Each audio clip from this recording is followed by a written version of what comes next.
for me? Yes, sir, I do. And I figured this could be our first foray into the world of martial arts, you know, other than that Iron Fist show we did. That never happened. No, it did. I remember with that guy from Game of Thrones? No, we never did that. So what's the movie? Well, sir, I figured we could do a movie about Shang-Chi and the legend of the 10 bracelets. Isn't it 10 rings? Yeah, but I thought it could look cool if they were worn around the wrists, you know, and I think at a certain point a ring becomes a bracelet, scientifically speaking.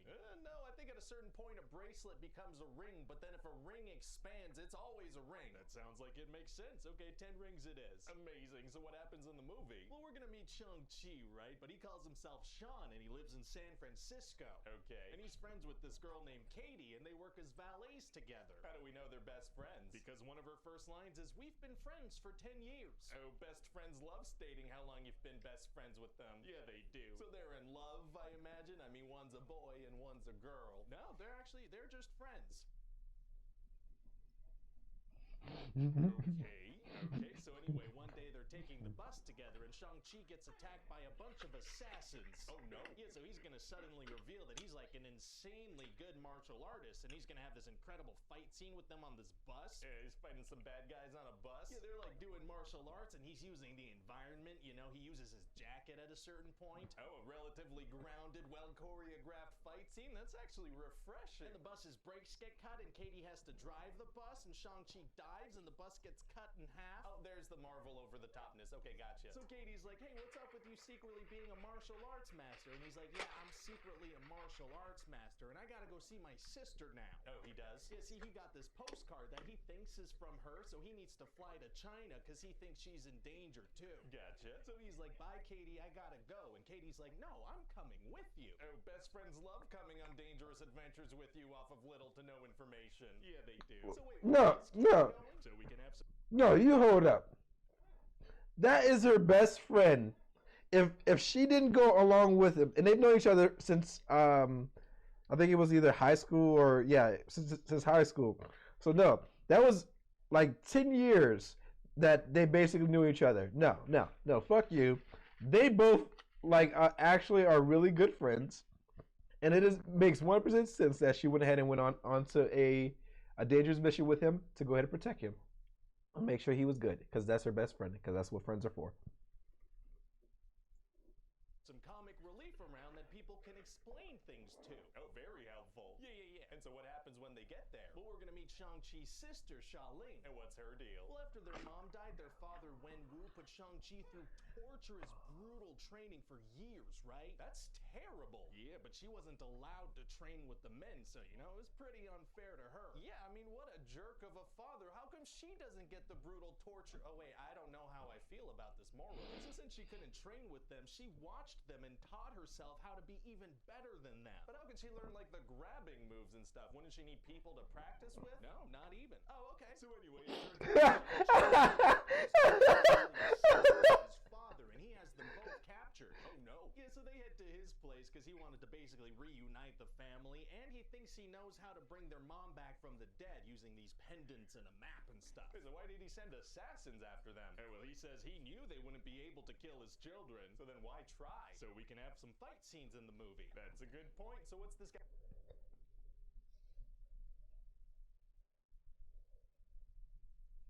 What? He's right. That makes no sense. I guess he just wanted to see if he still was able to retain the knowledge or the skills of the skills that he taught him. But why would he try that? Why would he do that? Wow. That just broke my fucking head. Guy's deal anyway. Oh, well, he's 4,000 years old. Oh, my God. Yeah, and he has these 10 rings, and he leads a group called the 10 Rings. So what do these rings do exactly? Oh, all kinds of stuff, sir. They make you immortal. Also, other things involving energy or something. Oh, that's pretty vague, man. Yeah, this way they can do whatever I want them to do from scene to scene. Smart. And so he's actually the real Mandarin, and that Trevor Slattery guy from Iron Man 3, that was his doing. Oh, man, I love that we can retroactively make our unpopular decisions seem calculated and deliberate and important. It is pretty sweet that we can do that, sir. And so what are we saying the Ten Rings organization does exactly? Oh, they've been doing stuff for thousands of years, so immense you can't possibly fathom it, but also vague enough that you probably wouldn't have heard of it. Gotcha. God, how many underground organizations that secretly control everything are there in the MCU at this point? Thousands. Wow, yeah, maybe we should find a new thing. No. Okay. Anyway, so Wenwu explains that No. from their mother from the grave, and Shang-Chi's like, Dad, she's gone. You sound crazy. He doesn't believe that his father may have stumbled upon something crazy like that. No, sir. He's like, there's no way. You sound insane, Papa. He doesn't think that his 4,000-year-old immortal father could have possibly stumbled upon something in this vein. Doesn't even entertain the idea, and he's right. Yeah, that makes sense. Why wouldn't he believe it, his dad? Your dad's literally immortal. And he has rings that magically form shields and blast holes into people. And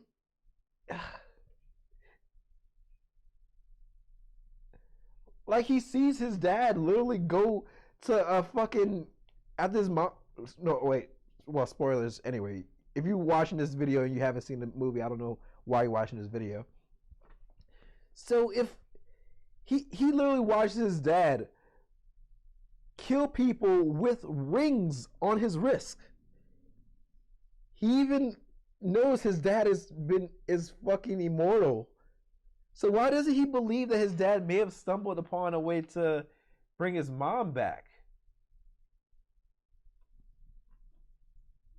Right. Oh, okay, great. So anyway, all the good characters get put in a cell because they don't want to cooperate. Oh man, it's gonna be hard to get out of there. Actually, it's gonna be super easy. Barely an inconvenience. Oh, really? Yeah, see, Xiaoling had already escaped from there, and they're left unguarded. And Trevor Slattery is down there, and he can help them escape. Oh, wow, that is convenient. It is. And Trevor has this little furry mythical creature friend that makes little squeaking noises that only he can understand. Ow, unclear.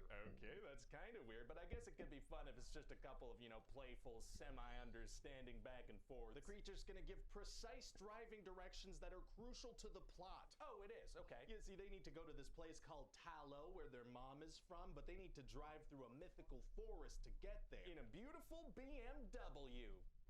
Okay, seems like you're probably getting a lot of money to specify that. So they get to this place and they find out that Wenwu's plan is actually really, really bad. Oh, it is? You see, this big friggin' soul-sucking demon called Dweller in Darkness is pretending to be their mom to trick Wenwu into releasing him. Oh, soul-sucking demons are tight. What? No, they're not. You're right. I don't know what possessed me to say that. Anyway, so then Katie's gonna do a couple of hours of archery. Oh, that's nice. Just for fun or for the story? It's so she can have something to do in the third act. Okay, gotcha. Yeah, everything's been pretty much explained now, so at this point in a story, this kind of character either dies or picks up a new skill for the third act. That makes sense. So then there's gonna be this big fight between the people of Talo and the Ten Rings with color-coordinated weaponry. Of course, blue versus red. Fantastic. And meanwhile, Wenwu's gonna start punching this wall to try to release his dead wife, but he's actually releasing these tiny little soul-sucking demons. Oh no. Yeah, so then all the human characters need to join forces and fight. An army of soulless CGI enemies that the characters can violently kill without the audience feeling weird about it. Exactly. Wow, wow, wow,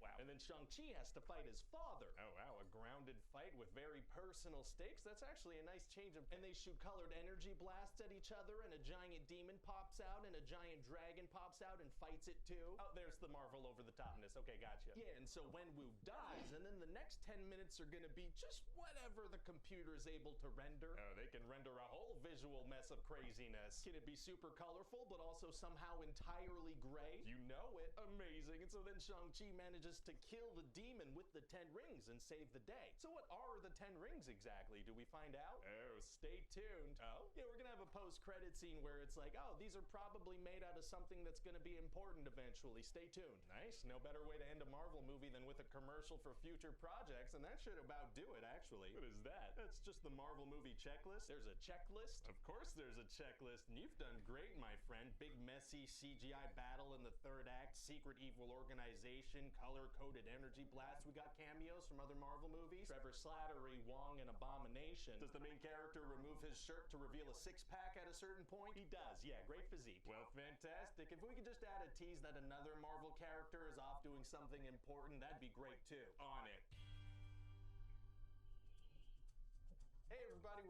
Earth, that's me. Thanks for watching the video. And if you liked it, feel free to click the like button and the subscribe button. Wow. Wow. That's actually pretty damn funny. Cause well, first of all, the ads and everything like that, I was like, every single time they went ahead and showed a car, it was always a BMW. I'm like, bro, BMW must be getting like BMW must be paying Marvel a large amount of money for this goddamn movie. Like every single car. They even had one that was an electric car that they were driving in through the forest, and I guess they forgot to remember that it's an electric car because they had like fake engine sounds and everything like that going on when the car was driving. But then in the forest area, you hear the car pull off, and you're like, or you hear them driving the car, and you're like, that's a fucking electric car. Like you're like, that's definitely an electric car. Like, oh man. But yeah, when it comes down to Shang-Chi, it was actually a really good movie. I can't lie. Well, let me not say really good. It was more of an okay movie. I enjoyed what I saw.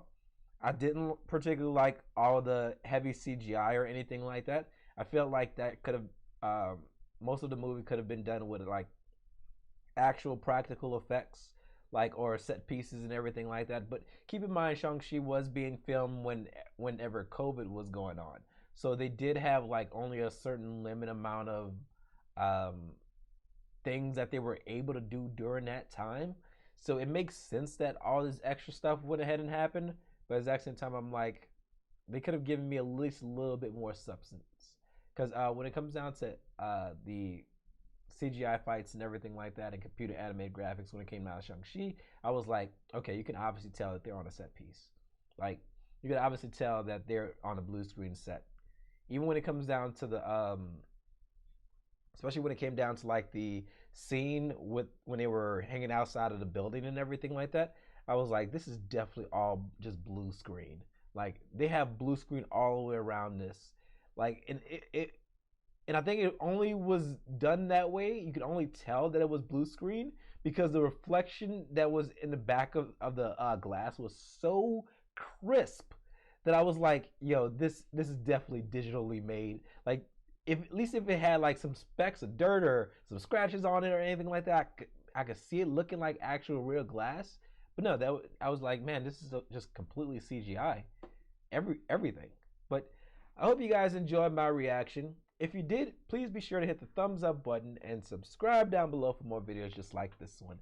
Make sure you like me, you love me, and you talk to me down below. And I'm going to see you guys in the next video. Peace.